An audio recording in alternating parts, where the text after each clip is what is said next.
Hi everyone, welcome back. In this video, we're going to take a look at our last method for solving systems of equations, which is called combination or elimination. Okay, so we're looking at solving systems of equations using combination/elimination. One note is this is the same method. It just goes by two names, so you might see both of them. In the top right, I wrote down our previous methods, which is graphing, the first one we learned, and then also substitution.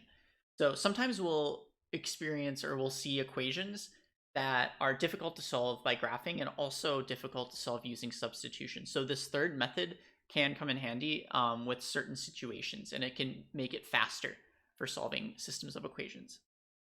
Okay, so I'm going to write down our steps and then we'll go through a few examples. When solving using this last method, what we're trying to do is we're going to be adding the equations together, combining them, and we're trying to cancel out or eliminate one of the variables.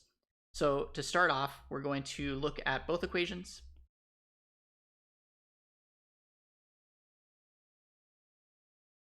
And we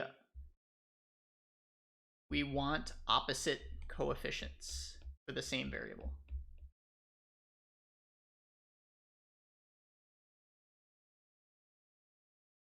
For one variable. An opposite coefficients just means like a positive and a negative. For example, if we have 5x in one of the equations, we want to get a negative 5x in the other equation. Or we could look at the y's too. If this is not the case, right away, when you look at the situation, you might need to multiply one or both equations in order to end up with opposite coefficients. And we'll take a look at an example of doing that too. Once number one is true, we have opposite coefficients. The second step is we're going to combine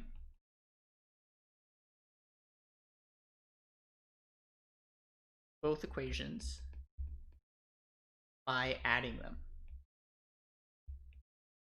And we're going to add them after we line up the variables and constants, one on top of another. So we'll have the x's on top of each other, the y's, and the constant. So line up variables and the constant.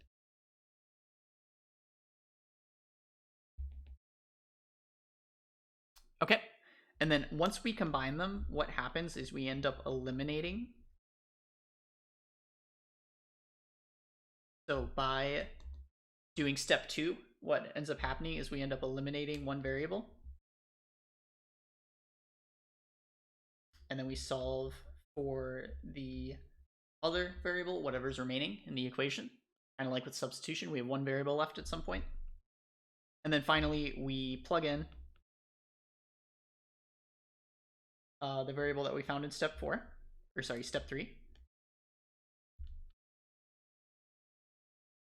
To find the other variable. So again, we need two numbers for our solution. So we need to take one of our numbers, one of our variables, known values, and then plug it in to find the other variable. Okay, so these are all the steps. I wanted to write them out just like explicitly so you can see them, and then we'll go over a few examples of going through these steps. And once you practice a little bit, you won't need to pull up this list in your head. You'll start to get more experience, and it'll become easier to know what to do. Okay, so for our first example, we're looking at solving a system of equations, and our system is 3x plus 11y equals 20. That's our first equation. Our second equation is 5x minus 11y equals 4. Okay, so right away, solving using graphing would be kind of difficult. We would have to go through graphing these. These aren't in slope-intercept form. Solving using substitution would also take a little bit of work because we need to isolate one of the variables. So we'll need to move stuff around, divide everything, and then substitute. So we're going to take a look at solving using elimination, which will be the fastest method for this situation. The first thing to notice is that step 1 is already done. We have a positive 11 coefficient for y in this equation, and we have a negative 11 coefficient for y in the other equation. So we already have opposite coefficients. And again, the coefficient is just the number in front of the variable. Opposite coefficients. That's already finished. So we're going to move on. We need to add both of our equations together. So we want to make sure we line up the x's, line up the y's, and line up the constants. They're already lined up for us. And what we'll be doing is we're adding the second equation to the first equation, and you can add them vertically up and down, making sure you add the same variables and the constants together. So here, for example, we're adding 3x and 5x to give us 8x.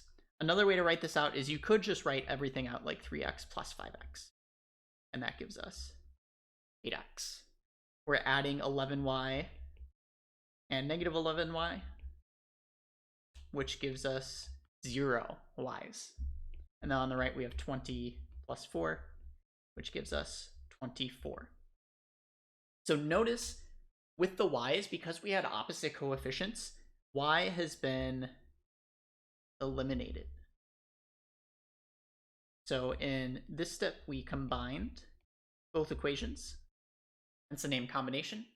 And then we eliminated one of the variables, and that's where the elimination name comes from. So if we continue, we get 8x equals 24. Once we've eliminated a variable, there's only one variable left to solve for, just like substitution. So we'll divide both sides by 8 in this case, and find that x is equal to 3. Okay, great. Finally, our last step is just like substitution, where we need to take our solved variable, plug it in, and find the other variable. For example, let's take a look at the first equation. In that one, we have 3 times x, which we know is 3 now, plus 11y equals 20. So 9 plus 11y equals 20. We subtract 9 from both sides.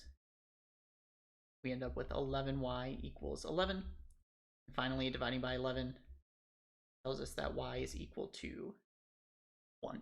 And there we go. We have our two variables solved for. Our solution is 3, 1, or x equals 3, y equals 1. Either way would work for writing our solution. Making sure we have two, we solve for both variables, the x variable and the y variable. So this is what it means to solve by elimination or combination. We're adding the equations together, adding each variable together, their coefficients and the constants. If we have opposite coefficients, it will eliminate a variable, and then we just need to work with the other variable to solve for x. Then we just plug it back in. Okay, I want to take a look at an example where the first step isn't complete for us. So we'll need to do a little bit more work. Another example would be solving this system of equations where we have 2x plus 4y equals 3 and 10x plus 18y equals 11. So in this case, again, I think it would be a little bit difficult to solve using graphing, and substitution is also going to take a little bit of work. For elimination, unfortunately, the first step isn't complete for us because we don't have opposite coefficients. We have 2 and 10, which aren't opposites, and 4 and 18, which aren't opposites. So what we need to do is take one of the equations and multiply it by some number, and we're going to multiply every single term, so that we end up with opposite coefficients. For example, we have 10x down here, and I notice that we have 2x up here. So if I want to end up with a negative 10x up here, I want to end up with a negative of what's down here, we would take 2x, we know that 2x, and multiply it by negative 5 to end up with opposite coefficients, which is our goal, negative 10x. So looking at that first equation, we know that we need to multiply 2x by negative 5 to get opposite coefficients. So we're taking negative 5, and we're going to multiply it by 2x. But in order to not change the equation, we need to make sure we multiply every single term by that number. We need to multiply both sides. So we're going to multiply by 2x. We're also going to multiply by 4y. And then we'll multiply the right side, 3, by that negative 5 as well. So we're taking our negative 5 and we're multiplying every single term by negative 5. When we do this, we get negative 5 times 2x is negative 10x. Negative 5 times 4y is negative 20y. And then negative 5 times 3 is negative 15. Okay, so we need to make sure we multiply every single term. And again, this is helpful because now if we bring our other equation down, 10x plus 18y equals 11. Now you might notice that we have opposite coefficients. We have 10x and negative 10x. So what we can do, again, is just add our equations together. 10x plus negative 10x gives us 0x. Negative 20 plus 18y leaves us with negative 2y. Negative 15 plus 11 leaves us with negative 4. So x has been eliminated. We have negative 2y equals negative 4. We can solve for y by dividing both sides by negative 2.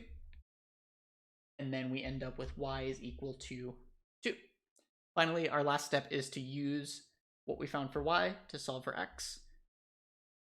So 2 times x, I'm just using our first equation, plus 4 times we found that y is 2, equals 3. 2x plus 8 equals 3. 2x is equal to, if we subtract 8 from both sides, we have negative 5. X is negative 5 halves, or negative 2.5. So x is negative 5 halves, and y is 2. And that is our solution to this system of equations. Okay, so in this situation, we had to multiply the first equation, all of the terms, in order to end up with opposite coefficients. And that helps us out because once we have opposite coefficients, we can eliminate one of the variables, in this case, x. So sometimes you'll need to multiply one of the equations in order to end up with opposite coefficients. And then we can add the equations together, adding the variables and the constants, and then solve for one variable, plug it in, and solve for the other variable. Okay, I think we'll go over one more example where we need to multiply both equations, so a little bit more complicated. And that should be all of the types of examples that we'll see on the homework. All right, so let's take a look at our last example for solving using elimination or combination. Here we have two linear equations. Unfortunately, we do not have opposite coefficients to start. 2, 7, negative 3, positive 4. None of those are opposites. And so what we need to do is do some multiplying. In this situation, we are going to have to multiply both equations because we can't multiply negative 3 by some whole number to end up with 4 or some integer. And we can't multiply 2 by some whole number or integer to end up with the opposite of 7, negative 7. So we're going to be multiplying both equations.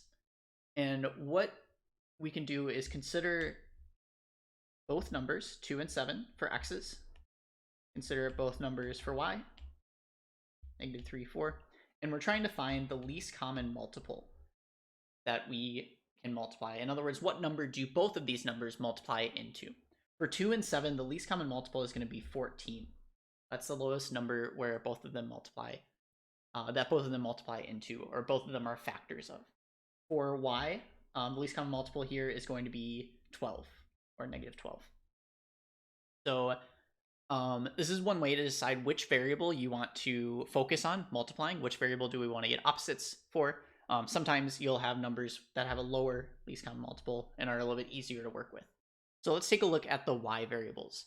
We have 3, negative 3 on the top. We have positive 4 on the bottom. We want to end up with 12 and negative 12, because remember, we need opposites. So because our y variable in the first equation is already negative, our goal is to make that negative 12. So this is our goal, to end up with negative 12y. Our goal for the bottom equation is to end up with a positive 12y, because then when we add them, they'll cancel out. We'll eliminate a variable, then we can solve for x. So just like we did in the previous example, we need to take our equation, take our first equation, 2x minus 3y equals negative 8. And we want to end up with a negative 12y. So we think about negative 3y. We need to multiply negative 3y by positive 4 to give us negative 12. So what that means is we want to multiply by a positive 4. And if we multiply one term, we have to multiply all of the terms. We have to multiply both sides. So we're multiplying a positive 4 to both of the terms on the left. In other words, distributing here. and then we're multiplying by +4 on the right side also. And so I place a 4 on both sides because distributing over the equal sign technically isn't distributing. It's not really the right way to describe distributing. So I just multiply both sides by 4, and then we're distributing on the left. If we do that, we end up with 4 times 2x. That gives us 8x. We have 4 times -3, so we have -12y. Great, we ended up with our goal. And then on the right side, we end up with -32, -8 times 4. Okay, awesome.